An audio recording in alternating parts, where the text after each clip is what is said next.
everyone. We're with Lorenzo from Colossus Digital here. Let's dive into this interview for today.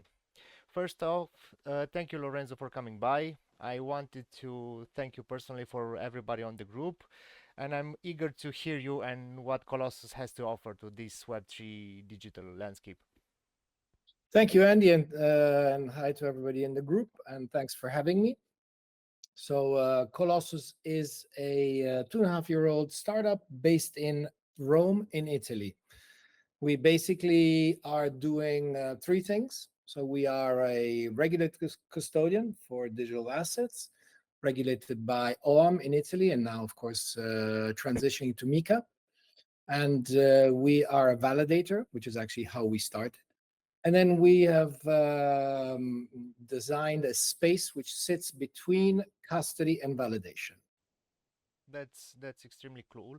I wanted to firstly congratulate you because I saw it on your website that you were mentioned in the top 10 innovative Italian startups on EU startups. That was, I suppose, would be a big accomplishment on your side. So congrats on that. I Thank you. wanted to ask you as a start, how did you ended up in as a validator from the get-go in Web3? Because that's a specific job to have in this in the crypto space. Okay, well, first I'll take a step back and tell you a bit about my experience. So I was actually a miner in 2015. I did that for a few years, and then I stopped when ASICs came along. So I was actually mining when you could do it with GPUs. And then we had, like everybody, some mishaps, Mongox, but kept the faith up, and so I kept going. And then I was doing other jobs, always in startups, and then together with some friends, my two co-founders, we decided to create Colossus. So Colossus was born out of an idea of creating a market neutral staking. So market neutral staking basically means that, and that's the first customer that we onboarded. Market neutral means that you take a token, you stake the token. That same token, if it's in a regulated custody that is accepted by a trading firm, prime broker, you can take that same token and use it as collateral for a hedging position. Therefore, you have staking rewards plus and minus funding rates. So you get rid of the volatility, which of course is the end game, and so that is the safest way of doing staking. That's how we started, and that's the idea behind Colossus. I see. Then, if I may, and then what happened is that the first customer asked us to execute this strategy, and so we became a validator. So we had our first 6 tokens that we started with, and then we looked around for a regulated custodian that could support native staking for 6 tokens. And that's where we realized that it's a big market opportunity, because not many custody solutions support native staking. And even when they do, they support very few coins. That's So when I say that we're a custodian by accident, it's because we didn't really plan to be a custodian, but we ended up having to be a custodian because we bought a custody platform, and we designed and we developed around the custody platform the institutional staking hub, which is what our core business is today. I understand. I suppose you also, I was about to ask you what is your value proposition or how you would sum your best strength, but I suppose this also answers that. I wanted to follow up with another question. I've seen on your website that you're actually holding a lot of, you're providing services for a lot of chains, right? How did you ended up on that first? On how did you ended up with so many chains firstly, and afterwards, how do you select the chains that you're actually on? Because there's various chains I've seen from Kava to Atom to Flow, Kusama, Solana, obviously, and many others coming soon. How Colossus actually selects the chains that are viable for you? Okay, thanks for the question. So we have two ways. One way is customer driven. So a customer has a position, and they ask us for validation on that chain, and so we evaluate the complexity of the chain, and we then create the nodes. It usually takes us, depending on the complexity of the nodes, anywhere from 2 to 4 weeks to spin up a node. And then the other thing is that we analyze chains and we take a VC approach, if you want. So we see who's the team, what are they doing, what's the value proposition. And of course, if the chain is already existing, then we look for derivatives, yes, no, market depth, liquidity, which is something that would then allow us to offer the validation services to our customers, because at the end of the day, we are validators for customers. Of course, we also have our position, but we mainly work for third parties. I understand. Okay, that's cool. I suppose that would be a good answer for how you select a chain on which you want to build and you want to activate. Cool. Um, I wanted to also get into some, I suppose, administrative aspects. I've seen on your website that you're having a newsletter and a blog. You're doing also education. Why would you do that? Why do you guys do that? Because obviously, I know from content creation that it takes time to write blog posts, to actually work on them, to have them be the best quality ever. Why do you see this as a value? Because obviously everybody has an opportunity and everybody has a view on education here in the crypto space. Well, we believe that crypto is all about education, and at the end of the day, we're part of of a revolution in a way. And I think that that's also the nice and exciting thing about working in the crypto space. So uh, doing content that educates our ecosystem, doesn't have to be customers only, but everybody that looks at what we do is very important, because we take approaches from regulation to different staking techniques, to liquid staking, to all of the new to AI tokens. So we're looking at that to try and educate the market all over. Of course, some are major trends that a lot of others will write about, and some are instead more specifics to what we do. We also try and make sure that every article has a call to action of some kind. So if you like what you see, come and stake with us, come, ask us for the service. So the articles, at the end of the day, it's article marketing is very useful for us.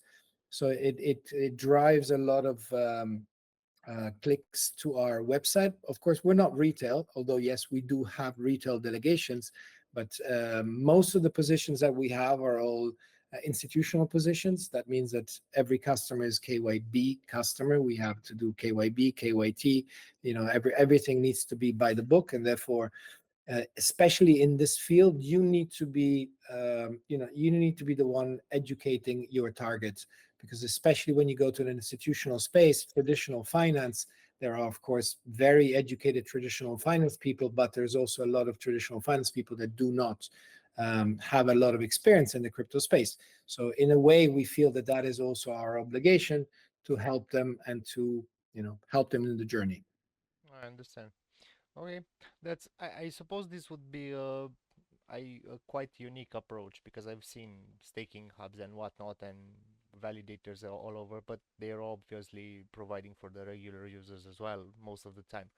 I This kind of goes into my next question about staking hub, because I saw you have a staking hub on your website that's a specific functionality, let's say it. How would you explain to anybody what's this staking hub? Okay, so the staking hub, the institutional staking hub that we've created is, first of all, a product that we had to create because we needed it. So we were in a position that we had to delegate a number of tokens from a regulated custody solution. The regulated custody solution that we took as a first solution is Fireblocks. So we are a Fireblocks customer, and we use the Fireblocks APIs to enable staking from custody of assets which are not supported by Fireblocks. So this is the first thing that we do. Fireblocks today supports three assets: Solana, Matic, and Ethereum. And there are 5,000 tokens. Take 3,000 away, divide by two, divide by two. Still, there's a ton of tokens which are not supported. And so that's what we're doing. So we are enabling custody solutions, which of course can custody thousands of assets, to also move those assets and to delegate them for validation. And not only, we have even designed a governance module because, as you know, governance is mostly based on staking. Because so there is a proposal and you say you want to go left or right, and you need to say I will go left or right with this amount of tokens, and then you stake them in on a contract which has a number of days, and then after the proposal is through, you get those back. So that is a close relative to staking. But again, so being that you have customers that are VCs, family offices, asset managers, these people, when they're invested in a project, need to also take their votes and say to the project if they want it to go wherever it should be going. And so what I always say is that custody should be safe. It should not mean lock in the bad sense of the word. Because nowadays, many custody solutions lock your tokens. They don't just make them safe. Of course, they're safe because custodial, being an institutional space, custodial is what we work with. And so we believe that institutional customers will stay custodial customers. But still, we believe that in those custodial solutions, customers should be able to do everything that a normal customer, retail customer wants to do. So I need to move my token, I need to govern my token, and I need to stake the token in a safe, transparent, and compliant way. And this is what we're doing. So we've done this already with Ledger, and now on the roadmap, we are extending also to other custody platforms that we'll be announcing in the next weeks. Okay.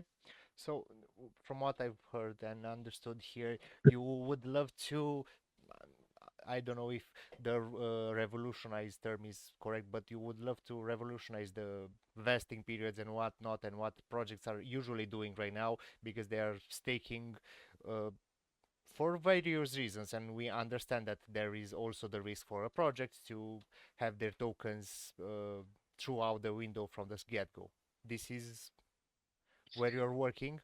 Well, we believe that if we allow so again, so let's consider this. So you are a foundation, you're launching a new project.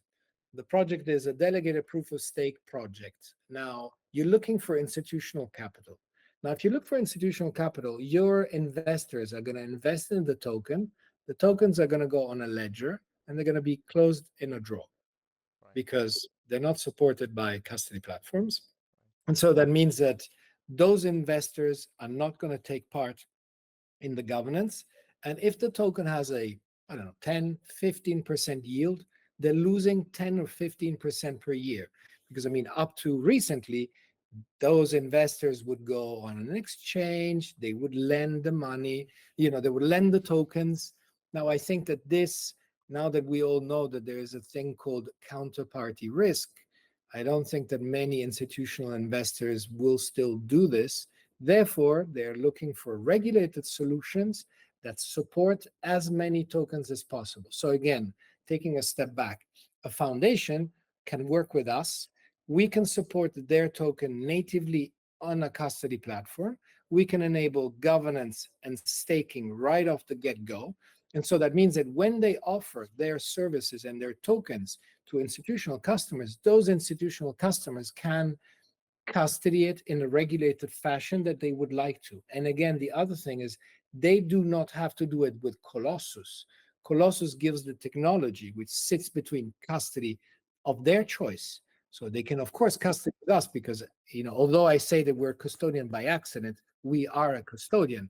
But so they can custody with whoever they want, and then they can delegate again to whoever they want because they don't just have to stake with Colossus, they can stake with others, but they need the middleware platform which enables this free flow of regulated and safe activities. Okay. So it's about, as I said, about some flexibility and all that. And I love the fact that you're also open to your competitors, maybe onto this. Absolutely. So it's about educating the market itself in broader Yeah. terms, let's say. I wanted to have your talk. and your take on the Mika, because you mentioned earlier Yeah. about Mika. What do you think will change? How do you see the landscape of three projects change? Well, I mean, first of all, it's going to be much easier for companies to move from one country to another in Europe, because today, as you know, a regulated company needs to have a regulation in each country that they work in, and so that is complex, especially if you are a small company. And instead, Mika is going to have the concept of passporting. So you can take a license in one country and you can passport it to whatever, the 27 countries in the EU that you want to passport it to. And then the regulations are much more clear. In Italy, we have something called OM, which is where all the crypto business are regulated in, but it is just a body that regulates all other financial institutions that also does crypto. So the people that you speak to do not have the right skill set.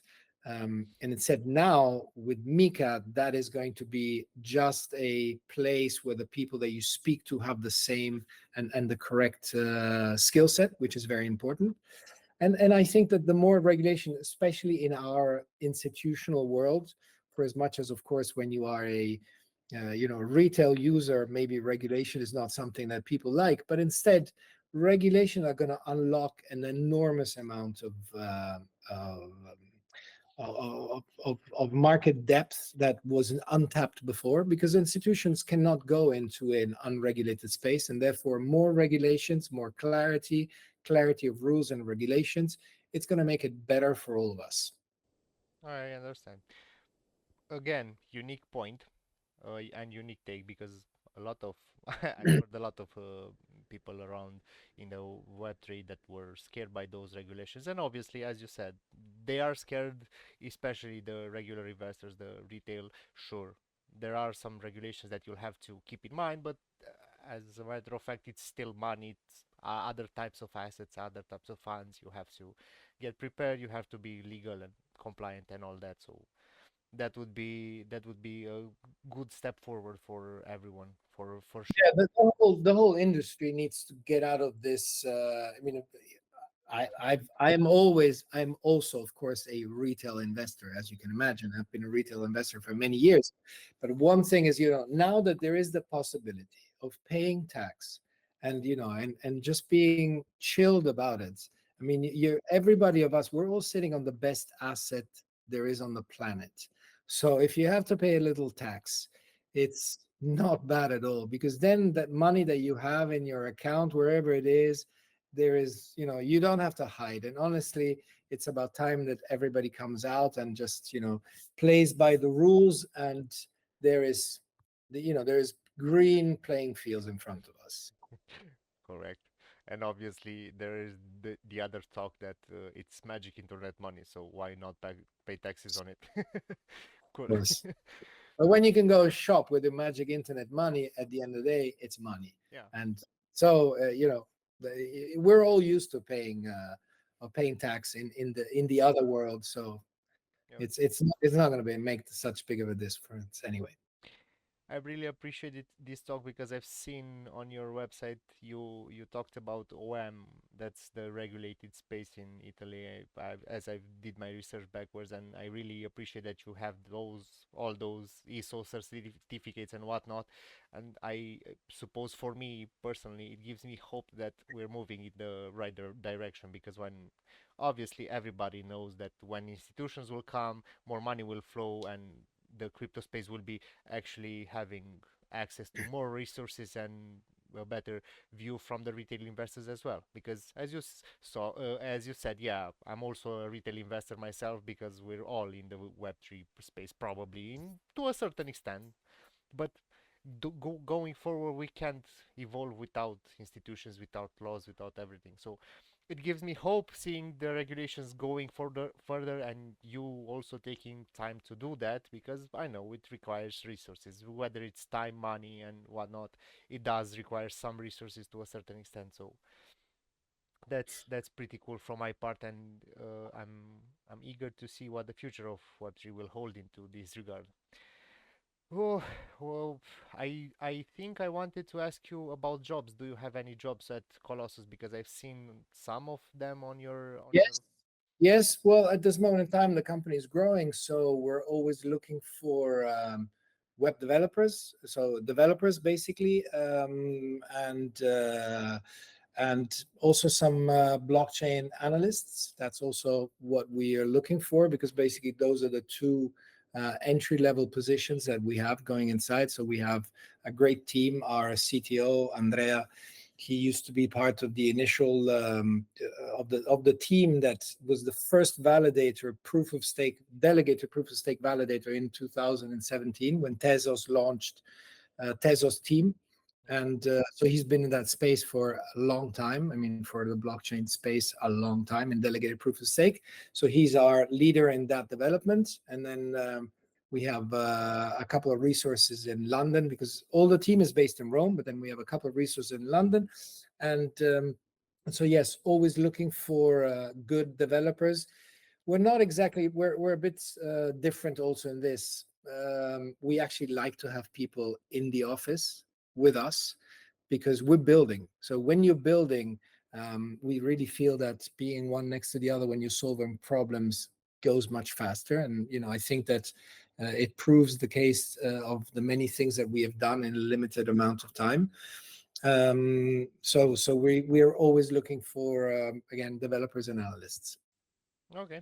And if they would be about around Rome or maybe the other office on London, it would be best. Maybe some viewers would be interested in this and they can apply on your website. I'm gonna make sure to link it also into the description of the Thank you, video. Andy. That would be fantastic. Cool. Would you want to share something else about Colossus with us? Well, I mean, I'll just like to, end up with with our real value proposition. So Colossus is filling a gap that there is in the market between custody solutions which are locked and do not allow institutional capital to do what institutional capital should be able to do, and validators that are trying to get assets from regulated custody, and there is no way of getting those assets out. We're bridging that gap. We believe in co-petition, not competition. So we feel that cooperating with a lot of our validator friends and validator and other custodians is something that makes sense. The market is so big that it's not a question of taking it all. Today it's a $300 billion dollar market just of staking market cap, so there's enough for everybody. So I look forward to being able to work with other custodians, with other validators, with foundations, and I look forward to seeing everybody in Token 2049. I'm glad to hear. This was just about Colossus, and I wanted to ask you if you were able to let everyone know on this planet in the Web3 crypto space, maybe they are newer people, what one advice would you give everyone? Oh, well, I mean, I'll concentrate on institution because one advice to the whole planet is a bit complicated, but I would say that institutions should they should really experiment also outside of the usual suspect tokens. So institutions are very focused on Ethereum, on Bitcoin, very few other tokens, but there is a lot of other value. There's some incredible projects that are coming out. There's some projects that can really make the difference, and we're still early in the game. So I think that for institutions, they should not be scared of leaving Ethereum, Bitcoin, because there's a lot of space. And so I look forward to being able to support these institutions in the near future. Indeed, you're totally right. The market is huge and the potential will be even bigger on the future. Okay, Exactly. thank you for your advice, Lorenzo. Lovely talk. I suppose this would be a wrap. Thanks for your time and for attending this interview. Have a great day, and I can't wait to meet you at Token 14 2049. Fantastic. Bye bye from Rome, over and out. And that's a wrap. We had Lorenzo Barbantini from Colossus with us with their talk about institutional investments and custodial services. If you have any questions and you require some help into that area, please please don't forget to DM them. They'll be happy to help you. Don't forget to drop a like and a follow, and we'll be here with the next interview very soon. Let's talk crypto.